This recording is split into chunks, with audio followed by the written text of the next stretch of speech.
Rob here with SmileFix, here today to show you how to use our SmileFix standard tooth repair kit to help you replace a missing tooth. So, let's get right to it.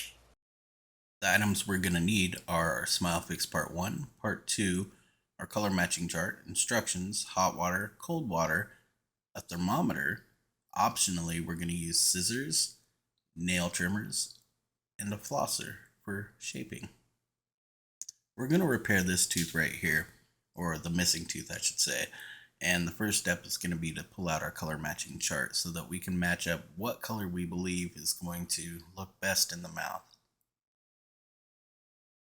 For this model, I always pick number 6. It just seems to look the best after time. On the back of the chart, you can see the recipe. It tells you exactly how many beads you need for each number. I am doing a double batch here. I'm going to pull these beads up so that you can see them starting to become translucent. Once they're fully translucent, they're able to be worked with. This is real time, so it's going to take about 30 seconds or so. Also, I will mention this water is fairly cool. I temp this at about 145 degrees, and so it's towards the lower end. I would prefer to be up near about 170 degrees, and it'll melt very fast.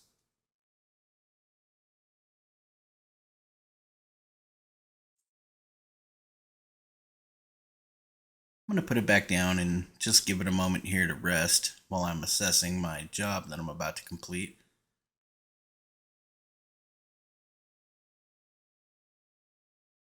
And now I can see that they're fairly melted in there. I'm going to take my flosser, since I don't have any tools with me here, and just stir it around and it'll gather all the beads together. They'll start sticking. Then I'll pull it out and I'll start kneading the beads together in my hands just for a few moments to create a uniform color between the SmileFix Part 1 and 2.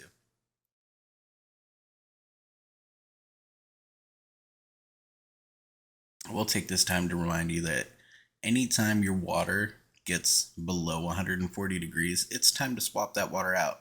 A good tip is to have a thermos next to you, like I do in this video actually. And anytime my water gets a little bit cool, I just swap the water out with about 170 to 180 degree water. I made a thin layer and tossed it back into the hot water to kind of get pliable again, and it does it really quickly. And then I'm going to pull it out, and I'm just going to do a quick little shaping of a general shape of a tooth to shove into that gap so that we can get started on our repair here. I just make kind of a teardrop kind of looking thing that'll end up kind of in the shape of a tooth. It's not really important yet. We're going to shape it into the position.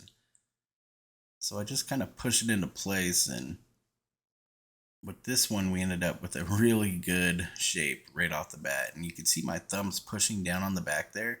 That should be what your tongue is doing, or you can use your fingers as well, but what you're doing is you're creating a retainer type backing for your repair to grip onto the roof of your mouth in this situation, or for surrounding teeth. And you need this for the repair to stay in place. And now I'm just shaping the repair. It's still very pliable at this point. You can see the coloration on it indicates that it's very workable at this time. It has not turned opaque, and I'm using a flosser here to create gaps between teeth. You want to create gaps between teeth because it's natural. I'm also using the flosser to create kind of a texture and flatten the tooth out a little. You'll see me flatten it and then make little grooves into the teeth. All of our teeth have natural grooves. If you feel your teeth, you'll feel them in there. And that's what I'm doing. I'm just creating texture on the tooth. I'm now kind of working the height of the repair and the shape as well, and making sure that that back end where the retainer is going to be really fits nice, because that's the most important part of this repair. I cannot stress it enough. The most important part of a repair is the back side of it. While you want the front side to look good, if your back side is not done correctly, it will not stay in place. So I would highly suggest doing that. And you can take a few times. Now remember, this is a model. You're going to be doing this in your mouth. You can't use a model to do it on yourself. You need to use your mouth because your mouth is different than a model. And remember, you have plenty of time. You can, if you don't like how this repair turns out, you can redo it. And I'm dipping the repair right into some cold water to solidify it, just to check the fitment, because I believe that I have a pretty good repair already, and we actually do. You can see it's starting to really come into shape. I'm gonna rearrange that side a little bit on that side, and maybe a little bit on this other side as well. But I'm pretty happy with this repair already. It's looking really nice. I will be doing some shaping to the back retainer area, but we're already off to a really good start.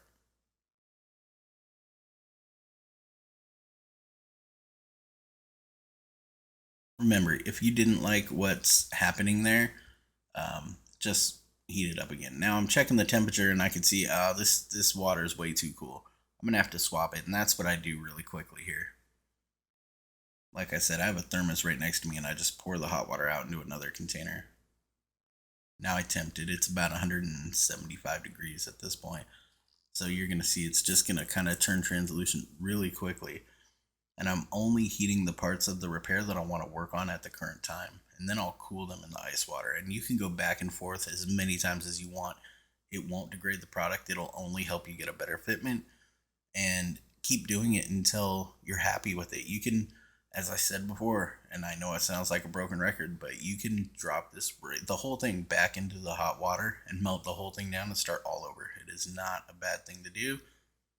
And practice makes perfect. You know, I've done 20 or 30 of these over the years.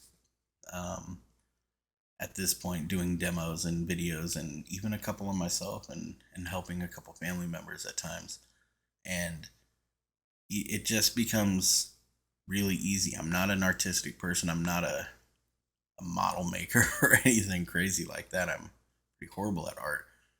But I've learned to just do this, and it's really just a matter of trying a few times. So try it on yourself a few times if you're having problems, and you will get it. You'll get a nice repair, and it'll fit really well if you follow the instructions. I'm creating grooves in here with the flosser, just again as that texture of the tooth. It's a little bit of a wavy surface. They are not bubbles. They're not flat. They're kind of really unique shapes, and that's what teeth really are, I guess.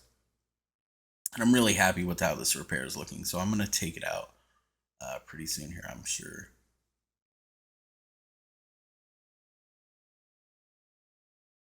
Okay, so right here, you see me just kind of admiring my work, and what I'm doing when I'm rubbing it is I'm removing fingerprint marks from it, and then I cool it down really quickly, and that solidifies it. So when you're working on it, you can get fingerprints into the plastic, and it'll pick up fingerprints. And what you want to do is just reheat it and mold it down. Just rub it down, and it'll get rid of any prints or marks like that. So I'm checking the fit here. I like the shape of the tooth, actually. It's really nice. I really enjoy how it looks. And I'd be very thrilled with this. However, we are going to have to do some work on the back end. It looks like I'm putting it back into the heat on the face side. So I'm probably going to work on the texture just a hair. I might be removing more fingerprints. Yeah, that's what I'm doing. I'm just smoothing it out, making it nice and smooth, and fixing textural issues that I think will look best to look the most natural. And you can see I use my finger and a flosser in this, and that's all I needed to use.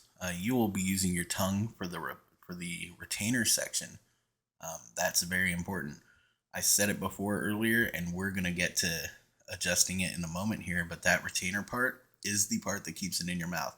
We don't use adhesives. We don't use any glues, any sort of branded denture adhesive. You don't need any of that. This should stick into your mouth with suction and work better than any retainer you've ever had.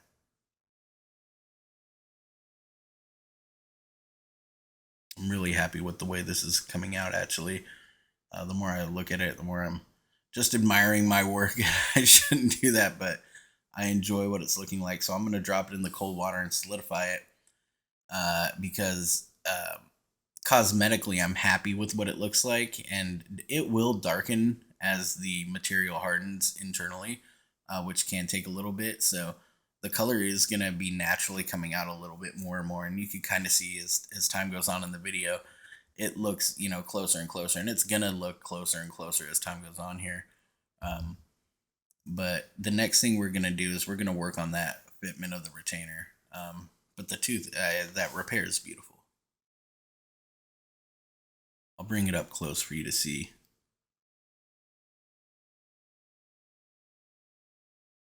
Make sure your bite's good. You want to kind of chomp down and, give that kind of action. I'll pull this repair out, and I'm checking the retainer now, and I'm thinking it's a little thick in some areas. I like how it fits. It actually fits this mouth very well, but I do want to just remove a little bit here to create ultimate comfort inside the mouth. So that's what we're going to work on now. You don't have to heat it up at this point, but I do just to make it a little bit softer in the areas that I want to work. And I'm just going to use scissors to cut it. And you could take this material and put it right back in that hot water. It's going to work perfectly fine again. It's just going to melt right back down. And yeah, just like I did there, and it'll melt really quickly. It's already workable. You can see it turn translucent really quickly. I'll use fingernail clippers now to take off like little areas I couldn't get with the scissors and parts that are a little more intricate. But one thing you do want to do is once you make any sort of trimming motions, you're going to put it back into the hot water, because on the edges where you've trimmed, you will have sort of sharp little ridges. And what you're going to want to do is you're going to want to melt it back down just a little bit, not completely, but just get it pliable again. And you're going to put it back in and use your tongue and your fingers, and you're going to smooth it out to either your gum line, the tooth line, or the roof of your mouth, or the surrounding areas that you want to go to. That way you have a very smooth and comfortable repair that you can live with, and you'll be very satisfied. I love this one. I think we did great. Well, I hope we were able to give you some good advice and tips on how to use our products. Remember, we're always here to help you. If you have any questions, feel free to reach out. We love to help our customers. So remember, you too can smile again with SmileFix. Oh no! SmileFix!